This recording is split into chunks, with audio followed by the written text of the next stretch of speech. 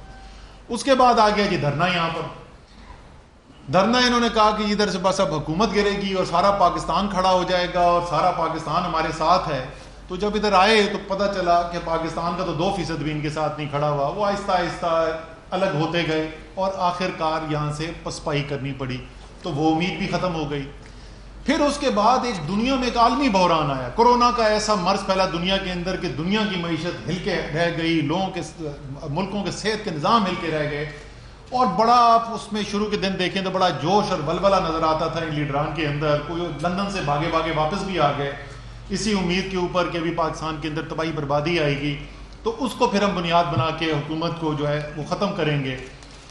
اور کل کی تقاریر کے اندر مجھے یہ بات بڑی مزیدار لگی کہ وہ لوگ جنہوں نے کوئی چیز نہیں چھوڑی پاکستان میں تنقید کرنے کے لیے, لیکن دنیا میں جو سب سے بڑا بحران آیا ہوا ہے نہیں ذکر کیا تو اس کا نہیں کیا. کوئی آپ نے کل کورونا اور کووڈ کی بات نہیں سنی ہوگی. الحمدللہ اللہ تعالیٰ نے کامیابی دی, وزیر اعظم کی بالکل واضح ایک موقف تھا اور آہستہ آہستہ دنیا جو ہے اس موقف کو مان گیا. اور آج یہ صورتحال ہے کہ ورلڈ ہیلتھ آرگنائزیشن سے لے کے یونائٹڈ نیشنز جنرل اسمبلی کے صدر تک سب پاکستان کی مثال دے رہے ہیں کہ ان ممالک میں سے ہے جس سے دنیا سیکھ سکتی ہے. وہ بھی موقع ہاتھ سے نکل گیا جی.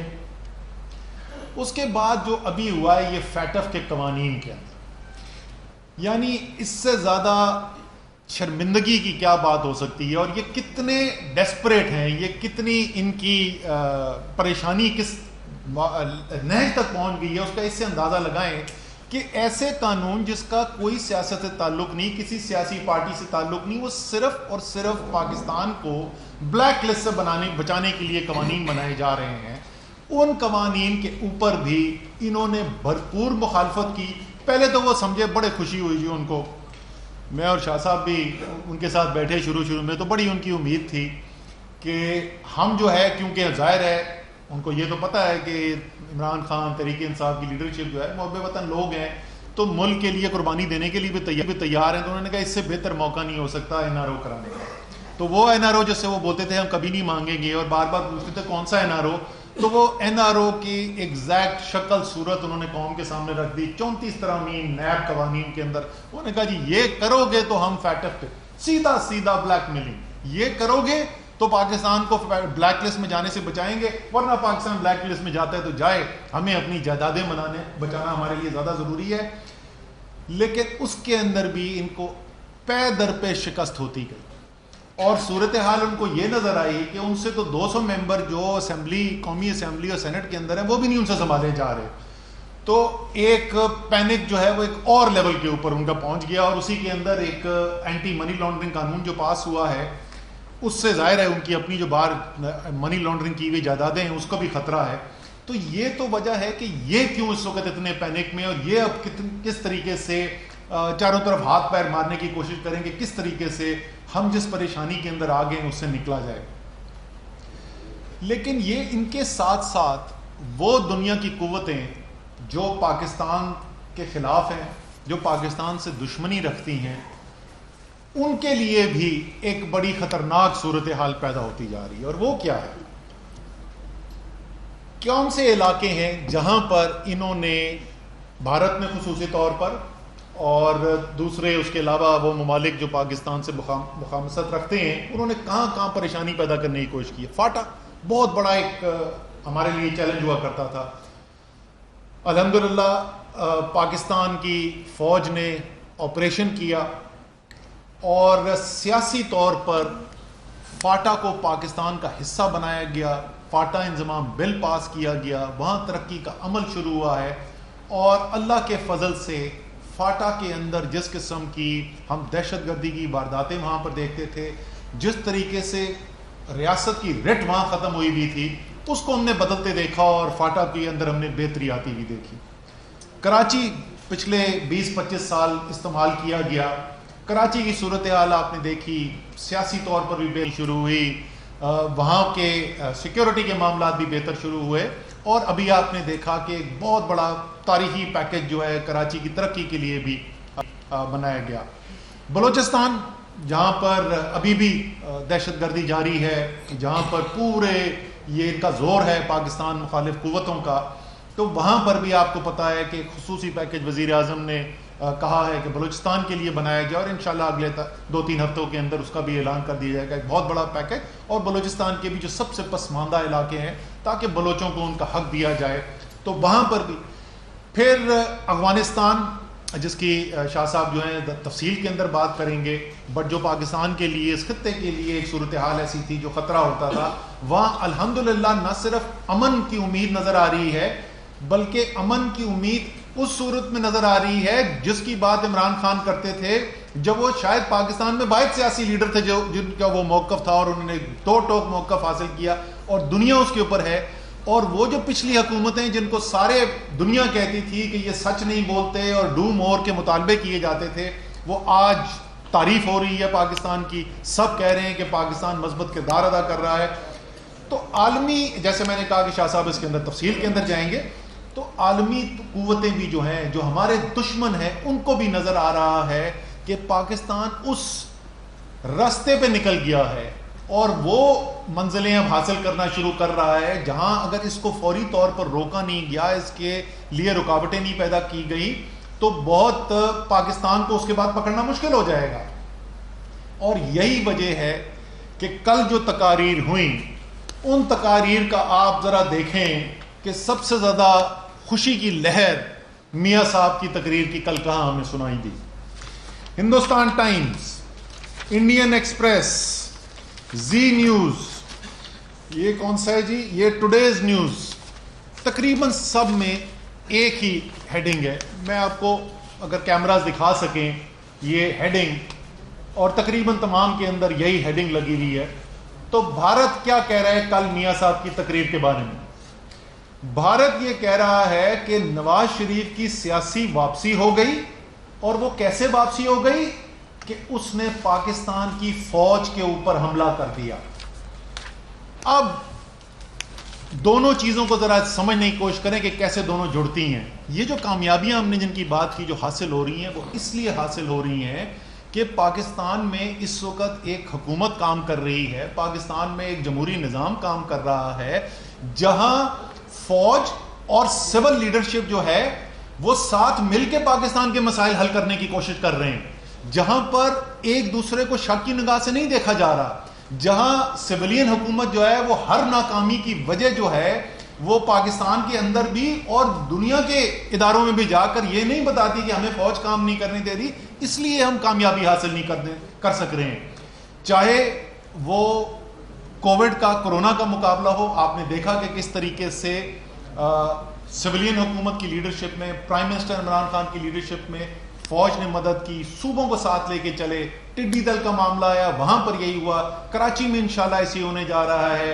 ہم اسی طریقے سے بلوچستان کے اندر کام ہونے جا رہا ہے. تو یہ جو فوج اور سولین حکومت مل کر کام کر رہی ہیں, جس میں کوئی دو رائے نہیں ہے کہ لیڈرشپ اس وقت عمران خان کے پاس ہے, سویلین سپریمیسی ہے, فیصلے عمران خان کرتے ہیں. اس نظام کو اگر چھیڑا نہیں گیا, اگر اس کو ڈسٹرب نہیں کیا گیا, اگر ان کے اندر پاکستان کی سیاسی لیڈرشپ اور فوج کے اندر دراڑیں نہیں پیدا کی گئیں, تو یہ اپوزیشن والے بھی یہی سمجھتے ہیں اور پاکستان کے دشمن عناصر بھی یہی سمجھتے ہیں کہ اگر ایسا کرنے میں وہ ناکام رہے تو پاکستان کو کامیابی سے کوئی نہیں روک سکتا. ساتھ میں یہ بھی کہوں گا کہ ذرا سا یہ جس طریقے سے کل حملہ کیا گیا, جس طریقے سے فوج کے اوپر, کم سے کم یہ تو سوچ لیتے کہ وہ آپریشن جو وزیرستان میں ہوا, جو پچھلی حکومت کی مسلم لیگ نون کے وقت میں ہوا تھا, اس میں شہادتیں فوج نے برداشت کی, اور وہ جنگ آج بھی دہشت گردی کے خلاف اور پاکستان کے دشمنوں کے خلاف ختم نہیں ہوئی. پوری دہشت گردی کی جنگ میں تو 6000 سے زیادہ فوجی شہید ہوئے ہیں, لیکن صرف اس سال 2020 میں ابھی ستمبر پورا نہیں ہوا, پہلے صرف 8.5 ماہ گزرے ہیں, اور اس کے اندر 150 سے زیادہ شہادتیں ہوئی ہیں ہمارے فوجی شہیدوں کی.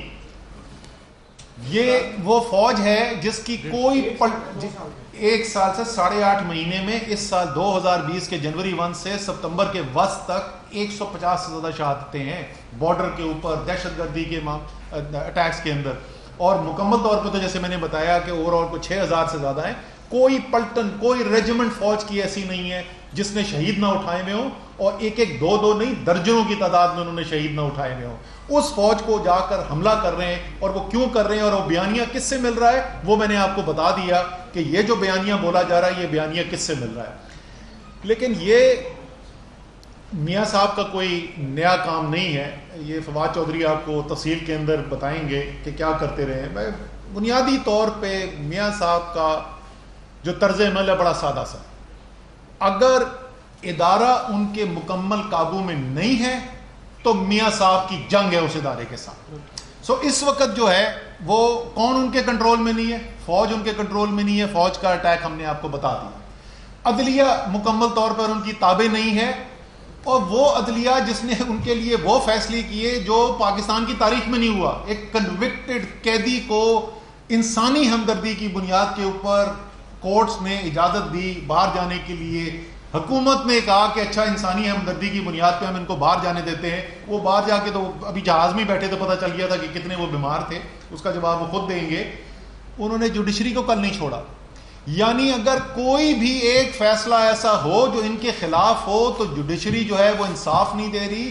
اگر فوج ان کے لیے نہ کام کرے, اور چیف کمال کی بات انہوں نے کی, وہ کہتے ہیں کہ جی آج تک پاکستان کی تاریخ میں کوئی فری الیکشن نہیں ہوا. بھائی آپ 3 دفعہ وزیر اعظم بنے, کیا آپ اقبال جرم کر رہے ہیں؟ سو اسی طریقے سے نیب کو, اب نیب کی کارکردگی پہ کوئی اعتراض کرتے تو سمجھ میں آتی تھی, لیکن جس طریقے کے گرے ہوئے حملے 3 دفعہ پاکستان کا وزیر اعظم ذاتی حملے نیب چیئرمین کے اوپر, کون نیب چیئرمین؟ میاں صاحب, یہ آپ نے لگایا تھا, یہ تحریک انصاف کا لگایا ہوا چیئرمین نہیں تھا, یہ آپ کا لگایا ہوا چیئرمین ہے.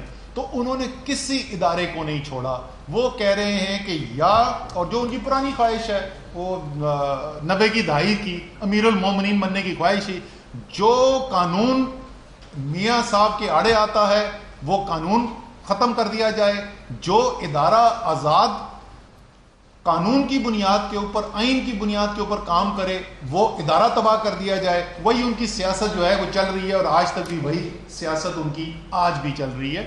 اور اسی کی تفصیل میں بتانے کے لیے میں درخواست کروں گا فواد چودھری صاحب سے کہ وہ ذرا سا اور لوگوں کو یاد دلائیں, خاص طور پہ نوجوانوں کو جنہوں نے وہ نہیں دیکھا, کہ میاں صاحب کی سیاست کا سفر کیا گزرا ہے.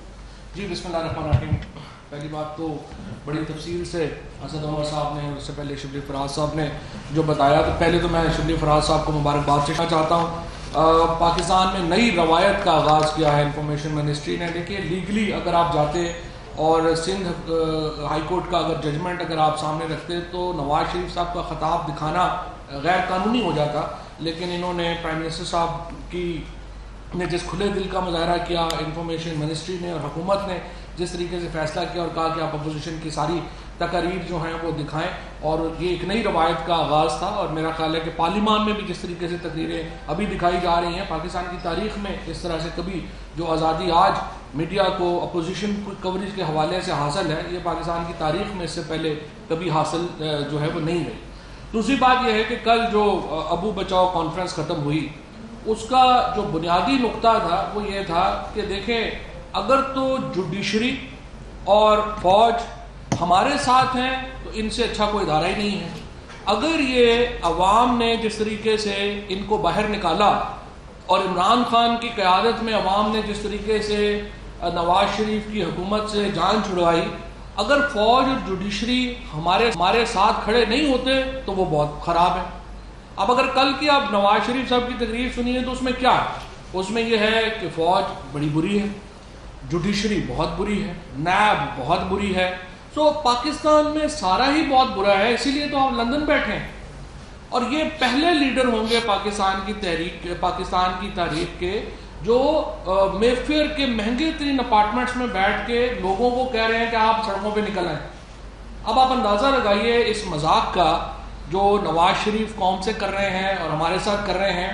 اور پہلی بات تو یہ ہے کہ ہمیں اپنی غلطی ماننی چاہیے، اور وہ غلطی یہ تھی کہ ہم نے جس طریقے سے وہ باہر گئے اس طریقے سے ہم نے کوشش تو کی، 7 ارب روپے کا ہم نے بانڈ رکھا کہ کم از کم مجھے تو خیر پہلے دن سے پتا تھا انہوں نے واپس نہیں آنا، اسد بھائی نہیں مان رہے تھے، کہہ رہے تھے آ جائیں گے، اور باقی لوگ جو ہے وہ کہہ رہے تھے کہ آ جائیں گے، لیکن اب ایشو یہ ہے کہ ہمیں پتا تھا کہ انہوں نے واپس نہیں آنا، اسی لیے ہم نے 7 ارب روپے کا بانڈ جو ہے وہ رکھا تھا، اور وہ 7 ارب کا بانڈ اب اسی جوڈیشری نے جس کو وہ کل تنقید کا نشانہ بنا رہے ہیں، اسی جوڈیشری نے ریلیکس کیا تھا، اور اسی جوڈیشری نے کہا تھا کہ نہیں شہباز شریف جو ہے اس کے اوپر چلے جائیں۔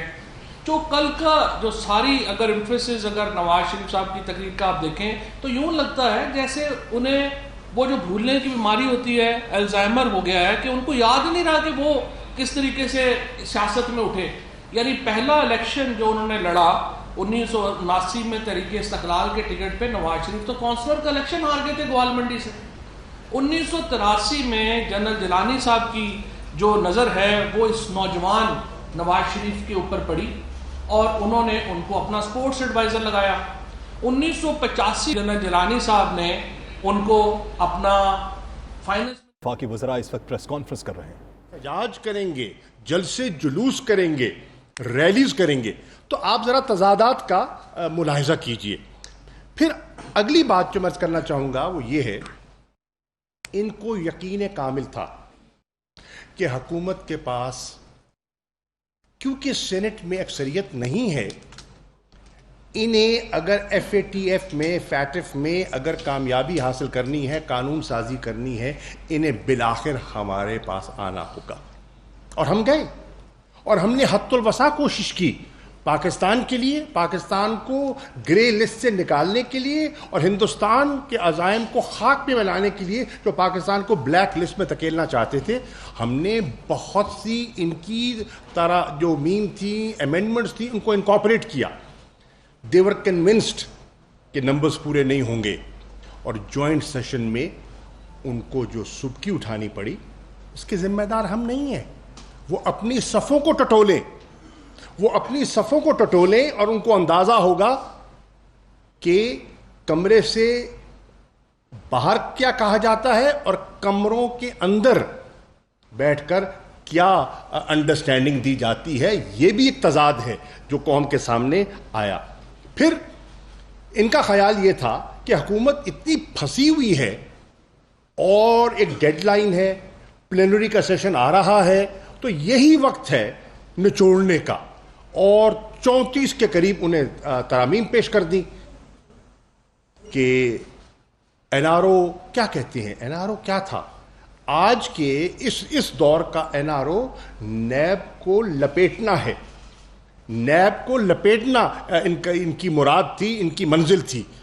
جب انہیں یہ واضح ہو گیا کہ عمران خان اس پر تیار کسی صورت نہیں ہوں گے، تو انہوں نے اپنی حکمت عملی پر نظر ثانی کی۔ اب دوسری بات جو میں عرض کرنا چاہتا ہوں وہ ٹائمنگ کی ہے۔